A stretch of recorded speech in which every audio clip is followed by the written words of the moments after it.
السلام علیکم دوستانو. نن زموږ سره ریډینګ یو لسم نمبر کلاس دی چې په دغه کلاس کې موږ یو ریډینګ وایو چې په دې کې به ډېر مهم لغاتونه او داسې ډېر طریقې به وي چې تاسو به ترې وکولی شئ خپل انګلیش امپروف کړئ. نو ویډیو تر اخره پورې ګورئ، ویډیو سره لایک کړئ او کمنټ پې ضرور وکړئ. که د دې چېرته تاسو نور پارټونه کتل غواړئ نو هغه زموږ په یوټیوب کې شته دی، نو هغې ځینې تاسو کولی شئ چې ډېر په اسانۍ سره وګورئ. نو راځئ چې اوس پې شروع وکړو. زموږ سره نن سټوري ده The choice for a better tomorrow، یعنی د یو روښانه سبا دپاره انتخاب یا د یو ښه سبا دپاره انتخاب. اوس لاندې وګورئ. In a small village، په یو ورکوټي کلي کې. In a small village، په یو ورکوټي کلي کې.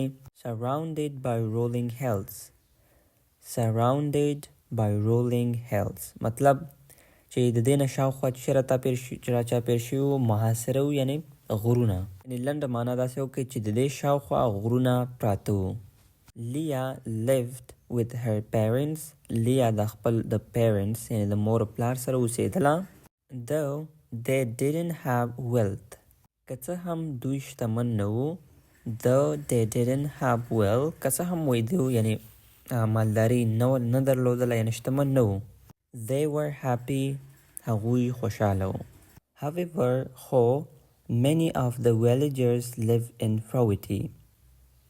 ګوروي however مطلب خو many of the villagers زیاتره د دې کلیوالانو چې دی ویو lived in poverty، هغوی چې دی په غربت کې ژوند کولو، یعنې غریب و نو په غربت کې وی دی ټول چې کولو ژوند کولو. اوس د دې د سنټنس مطلب دغه لاندې struggling to make ends meet، او د ګزارې دپاره وی دوی چې کولو زحمت ایستلو، یا داسې معنی هم کولی شي چې د ژوند اړتیاوې د سختو ستونزو سره چې کولی برابرولې.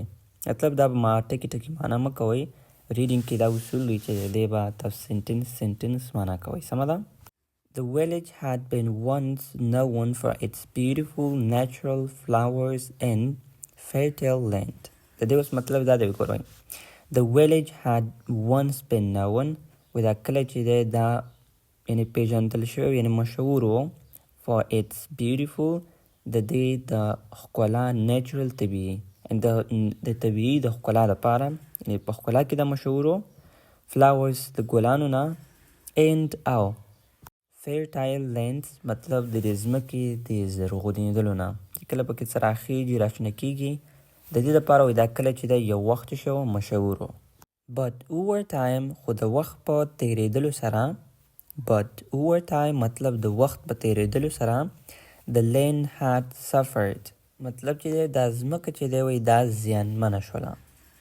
the land had suffered مطلب دا ځمکه چې دی دا څه شوله زیانمنده شوله، لکه یو رقم ته خرابه شوله.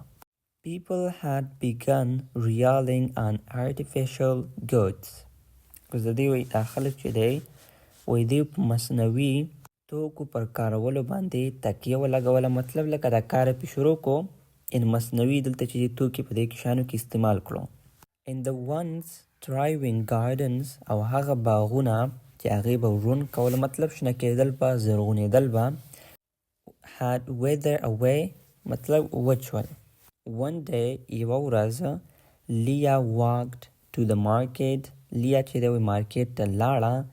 and او saw a vibrant flower on display، او یو ښایسته شانته یو ګله چې وکتلو په دې ډسپلی باندې وکتلو. upon closer inspection، چې کله یې ښه ورته وکتل یعنې په ځیر سره یې وکتل. she realized it was artificial، او هغه پوه شوله چې دا چې شی دی مصنوعي دی. artificial یعنې مصنوعي، هغه په دې باندې پوه شوله. this made her think about how the natural beauty of the village had faded.